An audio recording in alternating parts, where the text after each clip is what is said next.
Assalamualaikum warahmatullahi wabarakatuh.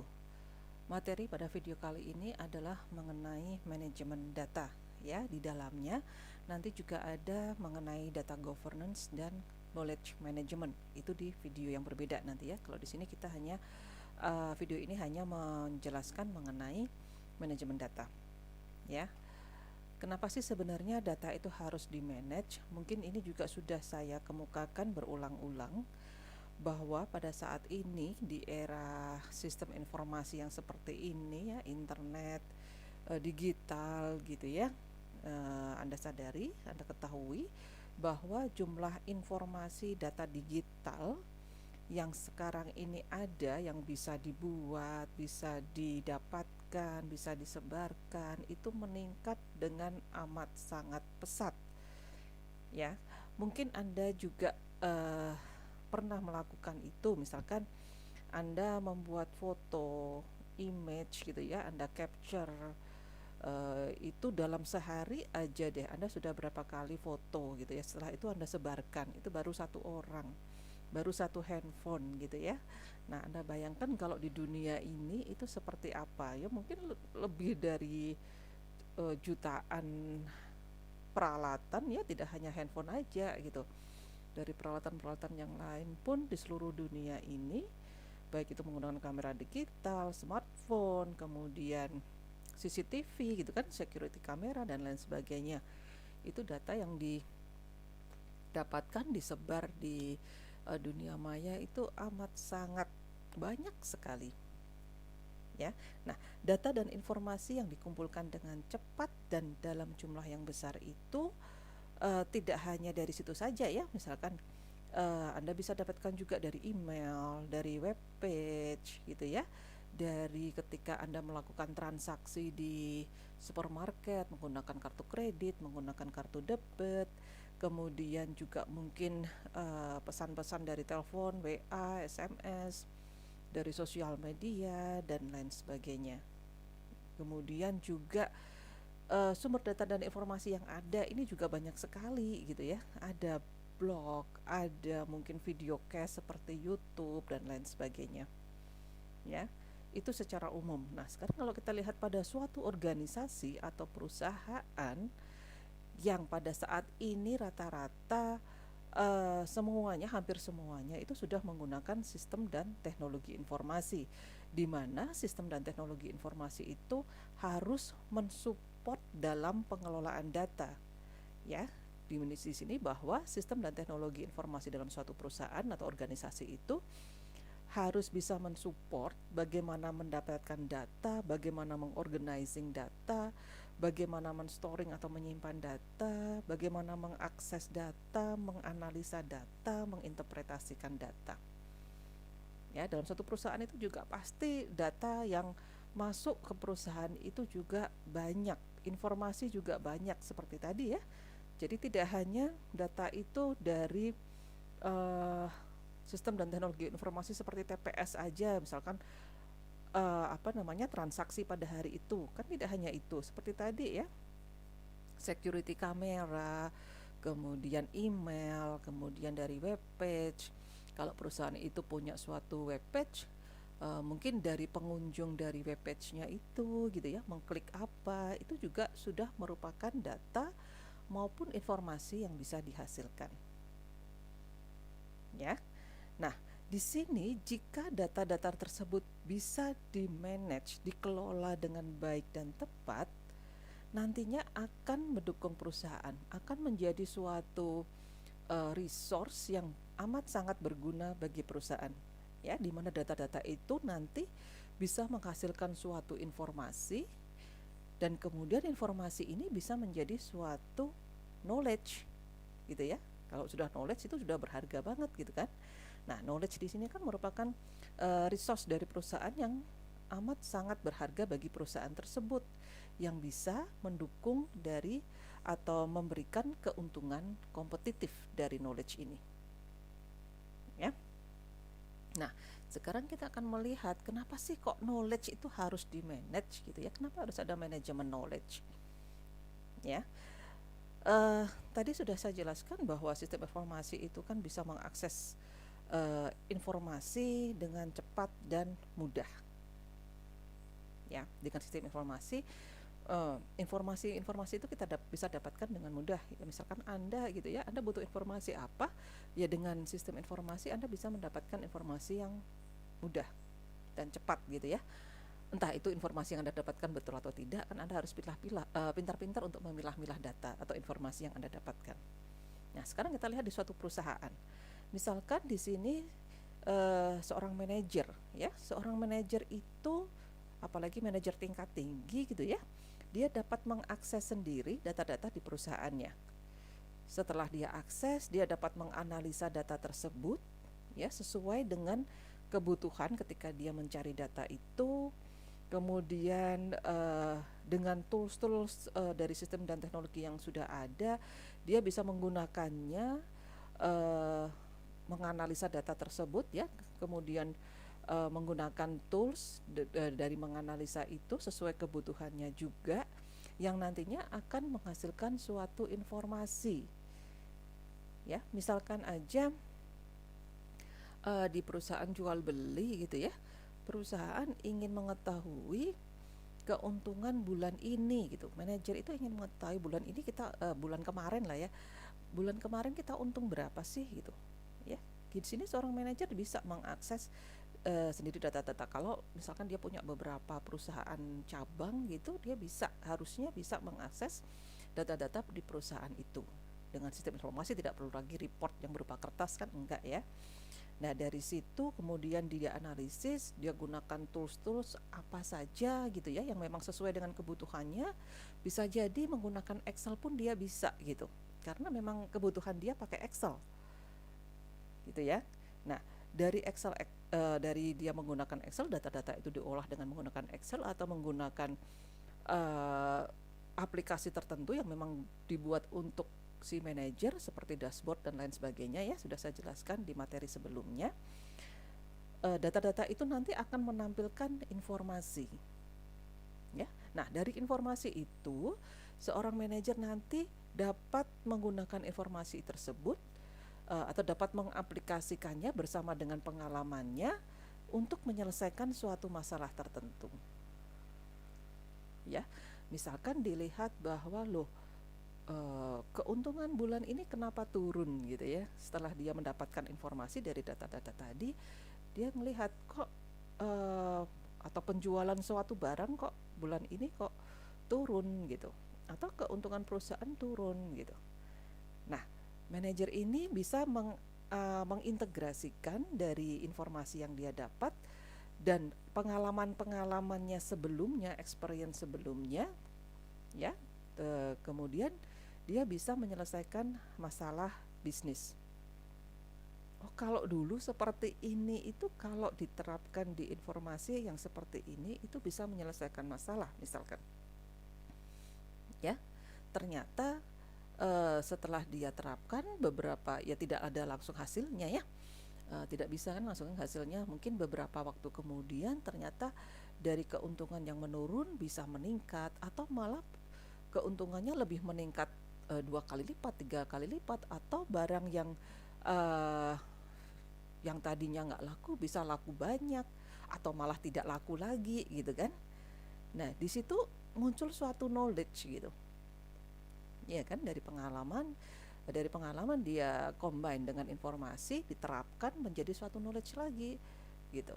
Oh, kalau seperti ini ternyata nggak bisa nih, barangnya malah tambah tidak laku.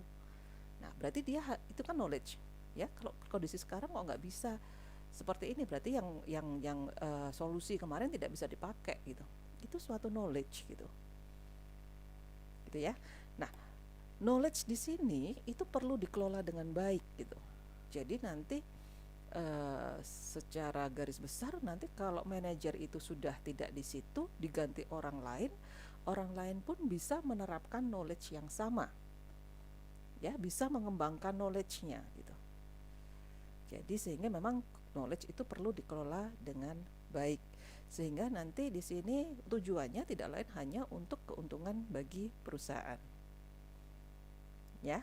Nah, knowledge management di sini memungkinkan suatu sistem dan teknologi informasi di suatu perusahaan untuk mengcapture, menangkap dan menyimpan knowledge dalam bentuk yang dapat diakses dan diaplikasikan oleh karyawan perusahaan. Gitu ya. Jadi mungkin dari knowledge manajer-manajer sebelumnya, kalau memang bisa di-capture, kemudian disimpan, ya knowledge itu nanti bisa diakses oleh manajer-manajer setelahnya dan bisa diaplikasikan sehingga nanti menghasilkan suatu knowledge baru yang nanti akan dikelola lagi, disimpan lagi untuk manajer-manajer berikutnya lagi. Ya, di sini sehingga akan menciptakan suatu pembelajaran bagi perusahaan atau organisasi itu. Oke ya, nanti akan dipelajari lebih lanjut di materi yang knowledge management. Nah, sekarang data. Tadi kan knowledge ya, knowledge berasal dari data. Berarti data juga harus di-manage dong, gitu kan? Nah, mungkin data manajemen ini sudah Anda pelajari ketika Anda mengambil basis data. Ya, memang kalau manajemen data pada saat ini memang tidak jauh-jauh dari basis data, gitu ya. Jadi dengan basis data ini nanti organisasi bisa melihat aktivitas bisnisnya, ya kan, berdasarkan dari basis data, dari data-data yang disimpannya, gitu, ya. Nah, ketika nanti suatu perusahaan mungkin ada pengembangan database aplikasi ya, aplikasi di database-nya, misalkan nanti akan dikembangkan atau dibuat baru, salah satu caranya yaitu Anda bisa menggunakan IR modeling, ya, entity relationship modeling, gitu kan. Ini salah satu di basis data ya.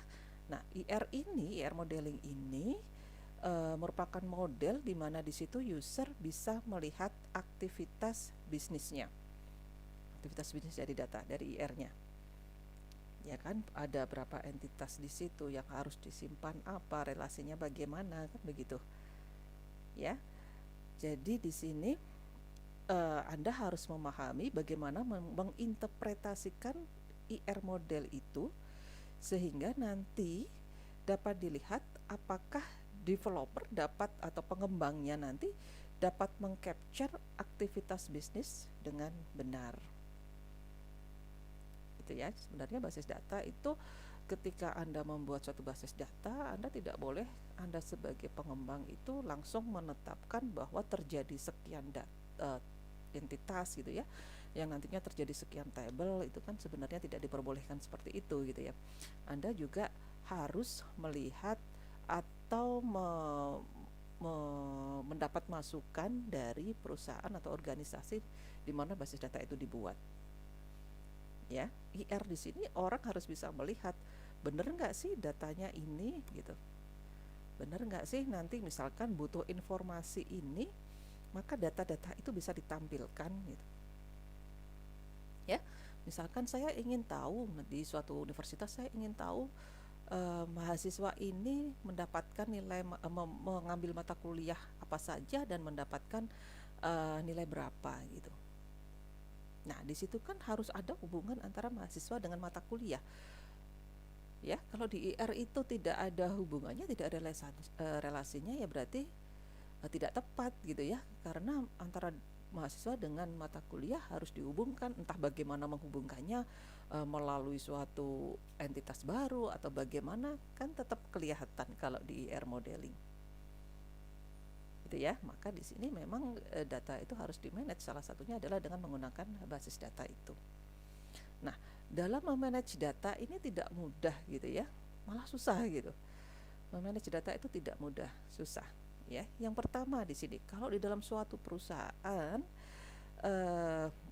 aplikasi itu kan membutuhkan data gitu ya, sistem informasi itu membutuhkan data ya. Data juga harus ada dengan kualitas yang baik ya. Kualitas baik yang di sini yaitu data itu harus akurat, ya kan. Di suatu perusahaan ketika menyimpan data, ya data harus baik, mempunyai kualitas baik gitu ya. Data harus akurat, data harus lengkap gitu ya, data harus tepat waktu, data harus konsisten, data harus bisa diakses, data harus relevan gitu kan ya. tetapi proses dalam mendapatkan data, menyimpan data, dan manage data itu rumit gitu ya, susah gitu. Kenapa? Nah, diantaranya ini yang pertama adalah bahwa data itu diproses di tempat-tempat yang berbeda. Ya, ini kalau memang perusahaan itu besar, biasanya dia mengambil data itu dari berbagai stage gitu ya, dari berbagai place atau macam-macam place gitu kan. Kemudian bahwa data pada saat ini tadi di suatu perusahaan itu pasti data meningkat gitu. Ya, hari ini data yang masuk sekian, besok mungkin lebih lagi, ditambah dengan yang hari ini ya tambah lagi, tambah yang besok pasti jumlah data itu meningkat gitu. Ya, apalagi kalau perusahaan itu memang menganggap data itu sesuatu yang berharga, pasti akan disimpan. Ya, kalau jumlahnya sehari aja dia bisa mendapatkan sekian banyak data, ya pasti nggak mudah untuk memanage data-data tersebut. Ya, kemudian juga data, selain jumlah data meningkat, itu historical data juga ya, ini belum sampai yang ketiga, historical data juga gitu ya. Ketika data-data dalam jumlah besar itu harus disimpan ya. Nah, data-data itu kan disimpannya juga tidak hanya untuk saat ini. Data harus bisa disimpan misalkan untuk 10 tahun mendatang pun mungkin tetap dibutuhkan gitu. Ya, jadi ada nilai history data di sini. Ya, apalagi kita menyimpan sehari 2 hari aja banyak, apalagi sampai 5 tahun, 10 tahun, 20 tahun gitu ya. Nah, biasanya padahal kalau Anda pahami juga bahwa setiap waktu itu data itu penambahan datanya itu lebih cepat lagi dan lebih banyak lagi. Ya, mungkin Anda alami sendiri itu, data-data diri Anda setiap hari itu bertambah, tambah cepat, tambah banyak gitu kan. Ya, mungkin satu flash disk sudah kurang, sekarang Anda sudah punya berapa flash disk gitu ya untuk menyimpan data Anda, selain hard disk yang Anda punyai di laptop Anda atau memori yang ada di handphone Anda sudah Anda tambahi, sudah Anda ganti, Anda punya koleksinya untuk memori mungkin gitu ya. Nah, ini kan peningkatan jumlah data, dan itu tidak mudah kan, kalau Anda mau manage data diri Anda aja tidak mudah gitu ya. Kemudian juga data itu tersebar di seluruh organisasi ya. Kalau Anda ketahui bahwa di organisasi itu terdiri dari berbagai macam fungsional area yang kita pelajari sebelumnya gitu kan, ada beberapa fungsional area. Nah, data-data itu kan tersebar di seluruh organisasi. Ada data di bagian sumber daya manusia, di bagian keuangan, di bagian penjualan, di bagian produksi, dan lain sebagainya. Itu data-data itu tersebar dan harus dikumpulkan, karena data-data itu pasti nanti ada hubungan yang satu dengan yang lain. Misalkan data dari keuangan itu ada hubungannya dengan dari sumber daya manusia, mungkin gajinya, komisinya gitu kan. Seperti itu. Dari penjualan, berapa banyak penjualan, itu juga masuk di keuangan juga gitu ya. Kemudian selain data tersebar, itu juga individu-individu dalam mengumpulkan data itu juga menggunakan berbagai perangkat atau mungkin metode yang berbeda-beda. Ya kan? Perangkat di Departemen Keuangan mungkin berbeda dengan yang di sumber daya manusia, ya. Basis datanya pun mungkin strukturnya berbeda, tipe datanya berbeda. Entitas di sumber daya manusia mungkin untuk karyawan itu komplit, mungkin yang di keuangan hanya nama, alamat kan begitu. Dan mungkin tipe datanya berbeda-beda. Kemudian perangkatnya, alat-alatnya untuk mengambil data, menyimpan data itu juga berbeda-beda. Nah, setelah itu data disimpan di berbagai storage, mungkin di berbagai server atau mungkin berbagai lokasi, berbagai memori ya. Itu juga berbeda-beda. Mungkin bahasanya ketika perusahaan itu antar negara, bahasanya juga berbeda-beda. Ya, tidak mudah juga. Susah kan ya mengumpulkan data yang seperti itu. Gitu. Alasan selanjutnya kenapa susah memanage data adalah bahwa data itu eh, didapat dari berbagai sumber yang berbeda, ya kan? Lokasinya juga berbeda, ya. Kemudian apa namanya? Ini kalau Anda lihat bahwa data itu sumbernya juga berbeda-beda. Ini ada data yang tidak terstruktur gitu ya, misalkan aja image, video yang formatnya MP3, MP4, itu kan data-data, mungkin ada data-data baru yang memang tidak terstruktur gitu ya, bisa didapat dari mana aja, seperti tadi saya sampaikan, ada dapat dari blog, dari video cache YouTube, dari RFID kan gitu ya, sensor gitu ya, itu biasanya tidak terstruktur gitu, dan itu didapat dari mana-mana, di mana perusahaan itu mungkin mengumpulkan data-data seperti itu ya.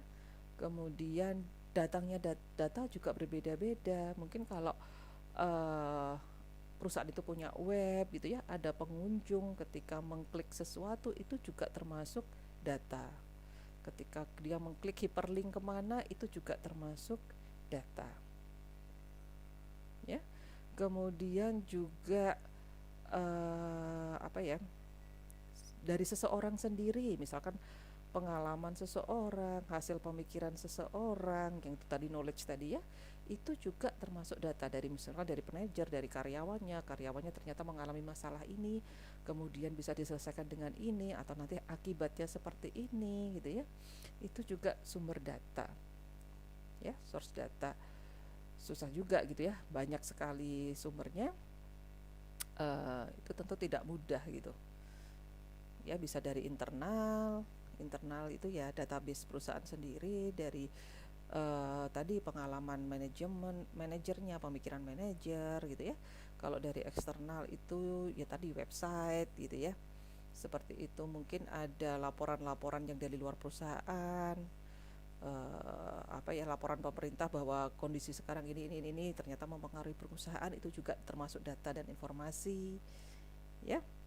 Kemudian tadi data-data yang tidak terstruktur tadi. Oke ya.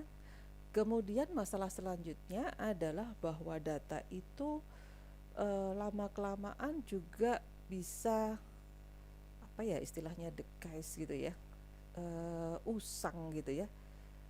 Data-data itu bisa usang gitu, atau bisa sudah tidak relevan lagi gitu ya. Jadi misalkan ternyata customernya di sini pindah ke alamat baru, di mana customer itu tidak memberitahukan ke perusahaan itu. Nah, itu kan menjadi data yang sudah tidak ada gunanya, sudah tidak relevan lagi gitu. Ya. Kemudian banyaknya produk-produk baru yang dihasilkan, sehingga mungkin produk lama itu datanya menjadi sudah tidak relevan juga. Ya, jadi cuman menu-menuin memori gitu ya, cuman kayak di gudang lah. Ya, kalau memang tidak dipakai, biasanya kalau bersih-bersih gudang itu ya dibuang gitu kan. Ya, kemudian mungkin dari faktor karyawannya sendiri yang ada yang pindah, yang sudah tidak bekerja di situ karena berbagai alasan ya, itu termasuk data-data yang sudah tidak relevan lagi ya. Itu termasuk kesulitan atau susahnya memanage data. Kemudian dari ini masih termasuk keamanan data, kualitas data, integritas data, yang saat ini memang merupakan hal yang sangat penting, tapi ancamannya tinggi gitu. Ya, ini kita bahas di video kemarin. Ya, ancaman terhadap data itu tinggi sekarang, baik dari luar perusahaan maupun dari dalam perusahaan. Kemudian juga hukum, legalitas gitu ya. Persyaratan hukum di sini yang berkaitan misalkan dengan data antar negara, data antar perusahaan yang mungkin memang berbeda antar negara, antar perusahaan itu berbeda, antar industri sering berubah gitu ya. kebijakan pemerintah itu kan sering berubah gitu. Nah, ini juga termasuk masalah ketika memanage data. Ya memang dalam memanage data untuk perusahaan pada saat ini memang banyak menggunakan database. Kalau untuk historical biasanya nanti menggunakan data warehouse gitu ya, karena memang database dan data warehouse ini untuk memanage data itu lebih efektif dan lebih efisien. Nah, di sini Anda lihat ada data life cycle. Jadi di sini secara lengkap ya, bahwa di sini adalah ada data life cycle, bagaimana organisasi itu memproses data, kemudian memanage data, kemudian ini memproses ya, kemudian di manage, kemudian setelah itu di generate dengan knowledge dari perusahaan itu. Di sini dianalisis, kemudian untuk membuat suatu keputusan dia di generate dengan knowledge gitu kan ya. Ini nanti bisa untuk keuntungan perusahaan ya, solusi-solusi di sini. Jadi kita lihat coba ya, di sini di gambar ini bahwa nanti suatu data itu akan ditransformasikan menjadi informasi dan knowledge dengan berbagai cara. Dari gambar ini nanti dilihat ya, kita dimulai dari mengumpulkan data ya. Data sumber data itu tadi sudah saya sebutkan, ada dari internal data, misalkan dari dalam ya database perusahaan, ada eksternal data itu misalkan dari website, dari aturan-aturan pemerintah, laporan-laporan pemerintahan dan lain sebagainya. Kalau personal data itu biasanya tadi pengalaman seseorang, pengalaman dari karyawan gitu ya. Nah, data-data ini yang dari berbagai sumber ini tadi dikumpulkan ya, kemudian disimpan dalam suatu storage, bisa database. Nah, kalau di sini kita di sini gambar ini menggunakan data warehouse karena memang kalau perusahaan itu biasanya menyimpan data, butuh data history yang disimpan bertahun-tahun, itu biasanya menggunakan data warehouse ya. Di dalam data warehouse ini nanti tidak harus semua data perusahaan yang ada masuk semua ke data warehouse, enggak. Jadi memang sudah ada proses untuk memilah-milah data dari sumber data tadi, dipilah hanya yang dibutuhkan oleh perusahaan saja yang akan disimpan, yang lain juga tidak akan disimpan gitu ya. Jadi data-data di sini dipilih-pilih sesuai kebutuhan, kemudian nanti diproses agar sesuai dengan format dari data warehouse atau data mart ya. Di sini bahwa ada metadata. Metadata di sini adalah data yang mendeskripsikan data gitu ya. Sebenarnya itulah singkatnya seperti itu, data yang mendeskripsikan data. Jadi misalkan di sini termasuk struktur dari data itu seperti apa, aliran data dalam proses ETL. ETL itu extract, transform, load ya, suatu aplikasi yang ada di data warehouse, bagaimana dia bisa memilah-milah data, ekstrak, kemudian mentransformasikan data sehingga menjadi satu data yang sama gitu ya, dan baru kemudian disimpan, di load ke dalam suatu storage, itu ETL. Nah, aturan-aturan itu ada di metadata ya. Kemudian ada data mart. Data mart itu nanti kita akan bahas sebenarnya di belakang, tapi nggak apa-apa. Data mart di sini data warehouse yang lebih kecil gitu. Jadi didesain di sini sesuai dengan kebutuhan. Misalkan kita hanya butuh data penjualan saja, maka kita bisa membuat data mart di mana di sini isinya hanya data yang berhubungan dengan penjualan. Jadi misalkan customer tidak ada hubungannya dengan penjualan, ya tidak perlu dimasukkan ke data mart. Ya, kalau data warehouse di sini biasanya secara keseluruhan data, tetapi yang hanya diperlukan oleh perusahaan. Ya, kalau customer diperlukan, supplier diperlukan, barang diperlukan dan lain-lain kan diperlukan gitu ya. Misalkan atributnya, kalau customer di situ ada nama, ada alamat, ada nomor telepon, ada email, ada nama orang tua. Nah, tidak perlu semuanya gitu ya. Mungkin yang dibutuhkan hanya nama dan email, atau mungkin nama juga tidak dibutuhkan misal gitu ya. Jadi sesuai dengan kebutuhan perusahaan. Nah, kalau data mart ini data warehouse yang lebih kecil sesuai dengan kebutuhannya tadi ya. Jadi data-data ini disimpan di dalam suatu data warehouse di mana nanti akan diambil sesuai dengan kebutuhannya menjadi suatu data mart ini ya, bisa banyak gitu ya. Nah, nanti kita bahas di data warehouse-nya ya. Kemudian setelah itu user nanti bisa mengakses data warehouse maupun data mart ini untuk proses analisa. Bisa menggunakan OLAP, online analytical processing, bisa menggunakan query, bisa menggunakan dashboard, bisa menggunakan expert system, decision support system gitu ya, atau bisa menggunakan data mining gitu ya. Toolsnya kan banyak ya. Jadi kalau di sistem informasi seperti data mining itu toolsnya gitu ya, toolsnya aja gitu. Nah, di sini kemudian analisis ini akan dikerjakan dengan menggunakan tools data analisis. Misalkan di sini untuk mencari suatu pola gitu ya. Jadi data mining ini termasuk untuk mencari pola ya. Nanti ada mata kuliah sendiri. Misalkan aja kalau market based analysis, jadi analisa yang berdasarkan pasar gitu kan. Itu contohnya adalah biasanya contohnya di supermarket, bagaimana menempatkan suatu barang. Kalau Anda lihat di supermarket itu ya, atau di minimarket, itu barang-barang itu ada polanya. Barang untuk kebutuhan mandi itu biasanya diletakkan berdekatan. Ya, Anda kan jarang melihat bahwa ada sabun mandi sebelahnya adalah roti misalkan. Itu kan tidak ada hubungannya gitu ya. Nah, bagaimana penempatan itu biasanya ada polanya, ada patternnya. Nah, itu salah satunya bisa menggunakan algoritma di data mining toolsnya, analisisnya. Untuk prediksi juga bisa, data mining juga bisa prediksi ya. Kalau dashboard ini biasanya informasi data-data dalam bentuk grafik ya. Anda bayangkan aja seperti dashboard di motor Anda atau di mobil Anda gitu ya. Di situ hanya grafik-grafik ya, simbol-simbol bensin. Di situ juga tidak dijelaskan ini bahan bakar gitu kan, enggak ya.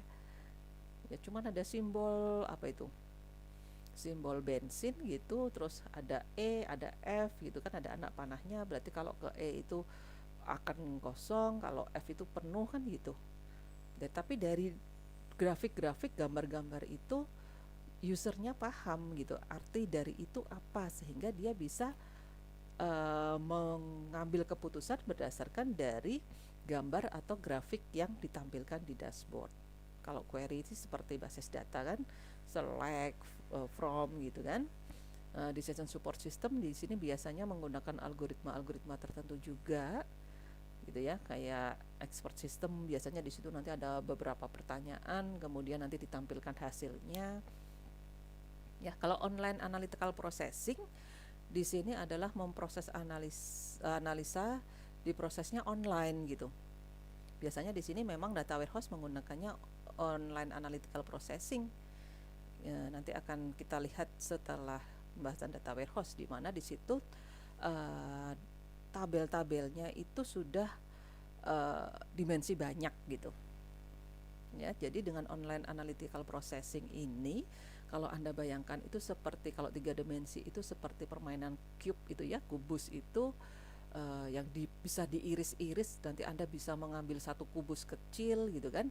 Nah, di dalam kubus kecil itu sudah banyak informasi yang dibutuhkan perusahaan dan saling berhubungan. Nanti akan kita lihat ya. Nah, setelah menganalisa data ini,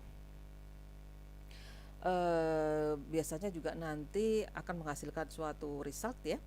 Bisa data visualization, bisa decision di sini bukan ini yang menghasilkan decision ya, tetapi biasanya memang di-generate, di-combine dengan knowledge dari user, sehingga bisa menghasilkan suatu decision. atau di manage seperti yang saya sampaikan tadi, knowledge management ya, menjadi di-generate menjadi suatu dengan knowledge, akan menghasilkan knowledge lagi dan disimpan gitu ya, hasilnya bisa jadi seperti ini. Kalau data visualization kayak dashboard tadi ya. Nah, resultnya ini nanti hasilnya bisa berupa macam-macam gitu, bisa berupa dokumen, bisa berupa manajemen supply chain, bisa berupa CRM, nanti akan Anda pelajari sendiri-sendiri ya, atau nanti e-commerce atau strategi dan lain sebagainya. Oke ya. Nah, kemudian nanti knowledge yang kita balik lagi ke sini bentar ya. Jadi knowledge yang dihasilkan nanti dapat disimpan di suatu knowledge base, suatu organisasi, kemudian digunakan lagi bersama-sama dengan apa namanya tools ya, tools apalah yang ada di sini, bisa tools decision support, sehingga nanti bisa menyelesaikan solusi atau masalah-masalah yang muncul di perusahaan itu ya, kira-kira seperti itu. Nah, pendekatan database di sini dalam menangani kesulitan dalam memanage data tadi, bahwa database di sini bisa mengurangi masalah-masalah dalam penyimpanan dan pengaksesan data ya. Di sini database bisa meminimalkan ya, mungkin Anda kan sudah mempelajari basis data ya, bahwa database ini bisa meminimalkan redundansi data, bisa meminimalkan isolation data ya. Kalau redundansi itu data yang sama disimpan di berbagai tempat kan gitu ya, berulang-ulang. Kalau data isolation di sini adalah bahwa aplikasi tidak dapat mengakses data yang dihubungkan dengan aplikasi yang lain. Misalnya kalau sedang dipakai aplikasi lain, maka aplikasi yang lainnya lagi tidak bisa mengakses data. Ya, dengan basis data ini bisa diminimalisasikan data isolation ini. Kemudian ketidakkonsistenan data juga bisa diminimalkan. Ya. Jadi data-data yang tidak sesuai, yang tidak sama, itu bisa disamakan atau disesuaikan, sehingga untuk inkonsistensi data itu diminimalkan. Nah, pendekatan basis data ini selain meminimalkan seperti yang saya sampaikan tadi, redundansi, isolation, dan inkonsistensi, basis data ini juga memaksimalkan ya. Apa yang dimaksimalkan? Ada data security, ada data integrity, ada data independence atau independensi data ya. Kalau security data, keamanan data, yang Anda sudah paham bahwa di basis data itu tidak sembarang orang bisa mengakses ke situ. Kalau untuk integritas data di sini adalah bahwa data itu sesuai dengan batasan-batasan yang sudah ditentukan ketika membuatnya. Ya, misalkan untuk NIM tidak boleh ada huruf misalkan. Ya, ini termasuk integritas data. Kalau independensi data, bahwa semua aplikasi yang memang membutuhkan data itu bisa mengakses data itu. Ya, tidak ada ini sedang dipakai ini tadi ya, isolation tadi, yang itu nanti nunggu besok gitu kan, nggak ada. Ya, seperti data mahasiswa, kalau misalkan program studi butuh data mahasiswa A, fakultas pas sama waktunya butuh data mahasiswa A, sama-sama bisa mengakses gitu ya. Oke. Untuk hierarki data itu Anda sudah memahami ya, bagaimana IRD, normalisasi dan lain sebagainya, itu sudah Anda pelajari ya. Jadi kira-kira ini penggambarannya database. Nah, sekarang kita ke ini juga sudah Anda pelajari ya, bagaimana mendesain database. Nah, sekarang kita ke data warehouse. Ya, data warehousing. Jadi sebenarnya knowledge management, data governance, data warehousing itu merupakan suatu proses. Jadi jangan Anda bayangkan bahwa ya memang ada produknya ya, data warehouse itu ada, tetapi bagaimana data warehouse itu diproses dan lain sebagainya, itu yang kita sebut sebagai data warehousing. Seperti data governance atau knowledge management, jangan Anda bayangkan bahwa knowledge management itu nanti berupa suatu produk aplikasi. Bukan, kalau produk aplikasi toolsnya tadi gitu ya, itu bisa decision support system gitu ya. Tetapi di sini adalah prosesnya, bagaimana kita memanage knowledge. Ya, jadi nanti Anda kalau membuat skripsi mengenai data governance, mengenai knowledge management, itu lebih ke prosesnya. Ya, Anda mau menggunakan tools apapun, framework apapun, boleh. Ya, tetapi di situ di framework itu ada apa yang memang harus Anda penuhi sehingga bisa dikatakan itu data governance atau knowledge management, ya, dengan menggunakan tools, misalkan toolsnya menggunakan data mining atau apapun boleh. Ya, yang dilihat adalah proses bagaimana suatu data menjadi informasi, menjadi knowledge, kemudian disimpan, bagaimana mendapatkan data gitu ya, jadi bagaimana mendapatkan data diperoleh dari mana aja, kemudian bagaimana data-data itu bisa diubah menjadi informasi, informasi itu menjadi knowledge, knowledge itu menjadi data kembali, kan begitu. Nah, sekarang kita balik lagi lah ke data warehousing ya.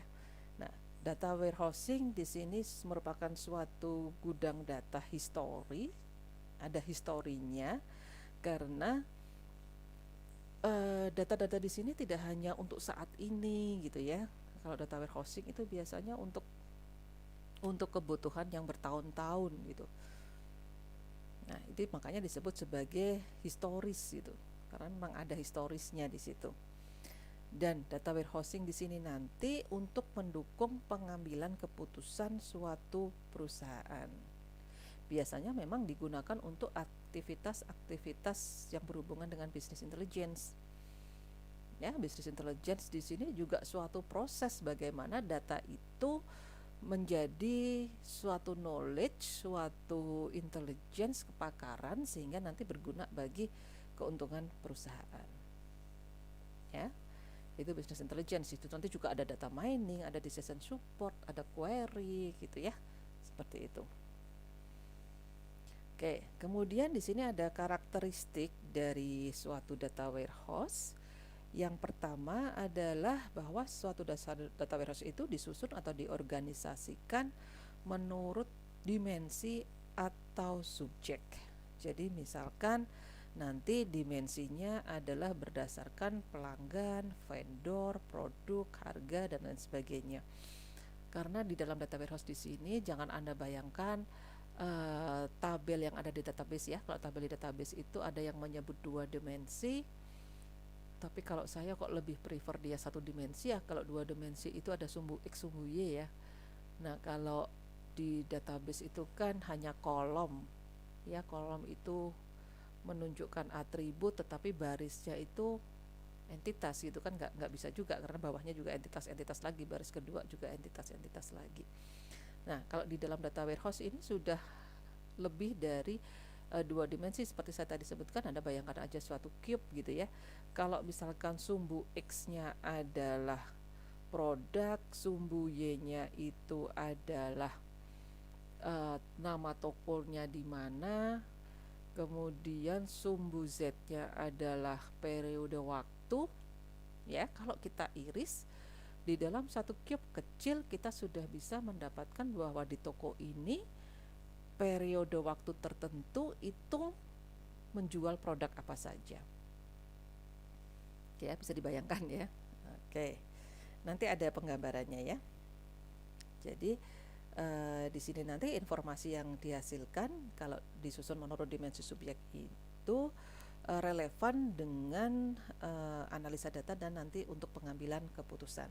Ya, misalkan kita pengen tadi menganalisa penjualan di suatu daerah atau di toko X pada bulan ini gitu kan, di situ dengan menggunakan OLAP biasanya nanti kayak diiris, di slice, itu bisa menghasilkan itu.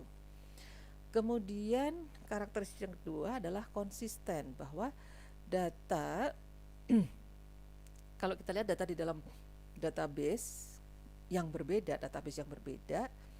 itu bisa dikodekan, struktur data, tipe datanya juga berbeda gitu kan. Nah, misal misal data gender gitu kan, jenis kelamin gitu. Itu bisa dikodekan dengan female male F dan M, atau laki dan perempuan L dan P, atau 0 dan 1 misalkan, ya. Tetapi nanti di data warehouse semua data itu dikodekan sama dan konsisten. Jadi ketika meskipun diambil dari berbagai database yang mungkin kodenya berbeda, tetapi ketika masuk ke data warehouse kodenya harus sama, disamakan. Ini dengan proses ETL atau dengan menggunakan aplikasi ETL, extract, transform, load. Jadi ketika data diambil, diekstrak dulu, kemudian ditransformasikan, disamakan tipe data dan lain sebagainya. Setelah sesuai baru bisa di load, gitu ya. Kemudian historical, bahwa data dapat disimpan untuk beberapa tahun ke depan atau untuk bertahun-tahun ke depan, sehingga bisa digunakan nanti untuk mengidentifikasi tren. Tren itu biasanya kan berulang. Tren 10 tahun yang lalu mungkin sekarang menjadi tren lagi, gitu ya. Atau bisa untuk peramalan. Peramalan itu misalkan dari data-data itu ternyata di akhir tahun itu pelanggan sukanya apa, gitu ya. Itu bisa diprediksi dengan menggunakan data-data itu. Ya, tools-toolsnya ya antara lain pakai data mining, gitu ya. Seperti itu tadi, OLAP gitu. Kemudian bisa untuk membuat perbandingan dari waktu ke waktu dan lain sebagainya. Selanjutnya adalah data warehouse itu non-volatile. Setelah data masuk ke dalam data warehouse, data sudah tidak bisa diupdate. Jadi misalkan data customer berubah, yang merubahnya adalah ketika di source gitu ya, di sumbernya, di basis data mungkin. Tetapi ketika sudah masuk ke dalam data warehouse, data sudah tidak bisa dirubah, gitu ya, seperti itu.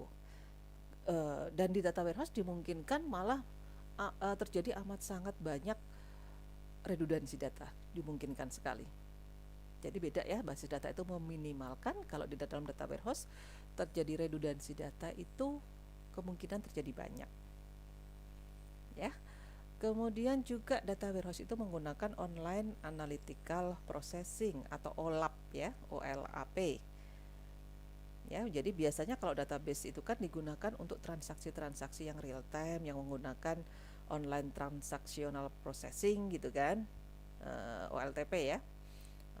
Itu biasanya untuk kejadian-kejadian pada saat itu disimpannya di dalam database ya, tetapi di sini data warehouse didesainnya bukan menggunakan OLTP atau online transactional processing, itu memproses transaksi secara online, enggak, tetapi di sini untuk mendukung keputusan ya dengan menggunakan OLAP ya. Ya, di sini OLAP ini analisis data yang nantinya digunakan oleh pengguna akhir, itu OLAP. Nah, kemudian juga sebenarnya yang selanjutnya itu adalah multidimensional ya. Di dalam OLAP itu biasanya multidimensional, seperti saya jelaskan tadi bahwa di situ nyimpennya itu tidak berupa tabel 2 dimensi atau 1 dimensi gitu ya, tetapi sudah multidimensional ya, atau bentuknya cube gitu. Kalau dimensinya 4 ya kita tidak bisa membayangkan lagi gitu ya. Dimensi 4 itu kalau digambarkan bagaimana, kalau digambarkan biasanya cuma sampai dimensi 3 kan ya. Kalau dimensi 4 ya jangan ada bayangan lah, tapi bisa gitu ya, di basis data warehouse di sini dimensi bisa banyak. Nah, itu nanti kalau didesain itu nanti Anda akan mempelajari data warehouse kalau pengen lanjut ya ke business intelligence gitu ya. Di situ ada skema untuk merancang tabel-tabel di dalam data warehouse. Jadi Anda nggak usah bingung nih kalau dimensi 4 kayak gimana, dimensi 5 kayak gimana, dimungkinkan gitu ya. Itu gambarnya ya nanti tetap berupa gambar tabel-tabel yang saling berhubungan gitu ya, tapi kita sebut dimensi banyak karena memang di situ nanti ada dimensi-dimensinya. Ya. Kemudian kemudian di sini relationship dengan relational database. Jadi data di dalam data warehouse kan berasal dari database juga. Nah, database operasional ya di situ. perusahaan di sini juga bisa menerapkan database relasionalnya. Ya, tetapi sangat jarang sih. Maksudnya di sini bahwa database itu juga bisa menyimpan suatu data-data relasional juga bisa. Ya, tetapi biasanya itu untuk tadi proses-proses yang real time. Tetapi setelah itu tetap masuk ke dalam uh, storage yang untuk historical itu. Bisa di-querykan juga. Nah, penggambarannya kira-kira data warehouse adalah seperti ini. Ya. Jadi di sini ini source data yang tadi saya sebutkan, transaksional online transactional processing, ya, OLTP ini. Data-data ini bisa didapatkan dari sumber data yang bermacam-macam. POS itu production operasional yang saya jelaskan di functional area information system itu kan ada ya. Bisa juga dari ERP gitu ya, dan macam-macam di sini. Nah, kemudian data-data ini diambil oleh proses tadi ETL, extract, transform, dan load. Jadi data yang dari sini itu diekstrak, disaring dulu, kira-kira yang memang dibutuhkan oleh perusahaan yang mana, ya, diambil, kemudian ditransformasikan. Termasuk di sini misalkan ternyata datanya 0, boleh nggak dimasukkan ke dalam data warehouse? Karena kalau Anda lihat proses analisa itu kan data itu 0 atau tidak itu pengaruh gitu kan. Ketika Anda ingin membuat IPK, ada nilai yang belum masuk, itu kan pengaruh kan terhadap nilai IPK gitu ya, kira-kira seperti itu. Nah, itu boleh, kalau nggak boleh ya bagaimana nanti? Apakah dihilangkan, di cleansing dulu, ataukah diberi suatu default nilai gitu ya. Ini semuanya diatur di sini ETL. Ya. Kemudian setelah itu masuk ke dalam storage dari data warehouse, ya, di sini ya ada finance, ada marketing, ini data warehouse di suatu enterprise. Kalau federated data warehouse itu data warehouse-nya banyak gitu. Jadi tidak hanya ada dalam satu perusahaan itu tidak hanya mempunyai satu data warehouse, tapi mempunyai banyak data warehouse. Ini disebut sebagai federated data warehouse. Ya, kalau metadata tadi sudah saya sebutkan bahwa ini adalah data yang mendeskripsikan data ada di sini. Gitu ya. Nah, kemudian dari sini bisa dibentuk suatu data mart, dan data mart. Ya, nah supply chain ini memang anak panahnya ke sini karena biasanya supply chain ini kan juga mengelola data yang langsung gitu ya. Itu kalau untuk yang tadi yang saya sebutkan operasional data warehouse yang menggunakan relasional dengan relational database dengan data warehouse gitu ya. Ini termasuk di supply chain. Bisa juga, ini contoh aja, jadi tidak harus seperti ini kan, enggak gitu ya. Jadi di dalam sini nanti ada database yang operasional yang langsung masuk ke sini. Tetapi biasanya memang data-data itu hanya digunakan pada saat itu saja. Yang nantinya di load lagi ke dalam memorinya sudah tidak bisa dirubah juga. Kira-kira seperti itu. Ya. Nah, kemudian dari sini, dari data mart ini, kemudian nanti bisa dengan menggunakan tools yang macam-macam. Ada aplikasi-aplikasi yang custom yang dibuat sesuai dengan kebutuhan perusahaan, bisa untuk executive information system, untuk reporting, untuk relational query gitu ya, menggunakan data mining. OLAP, ROLAP itu relasional, jadi online analytical processing yang relasional ya, atau bisa langsung diakses menggunakan web browser gitu ya. Oke, ini data warehouse. Nah, ini kalau Anda membayangkan tadi, ini tabel-tabel di database relasional ya, kita akan membayangkan biar Anda bisa paham gitu ya. Ini tabel-tabel database relasional.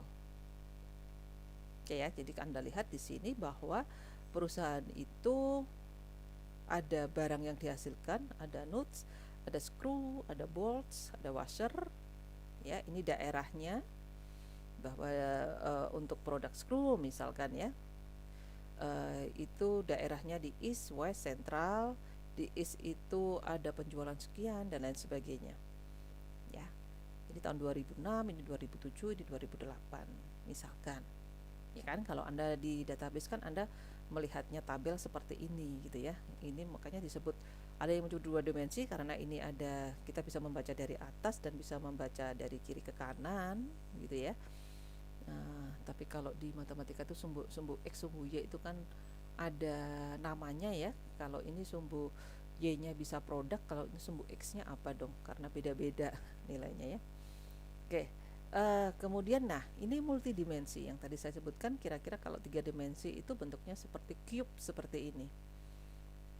Oke, jadi ini berdasarkan tadi barangnya, produknya, ini dari daerahnya, regionnya, dan ini tahunnya. Jadi bisa di slice, diiris menjadi seperti ini. Oke ya, ini multidimensional.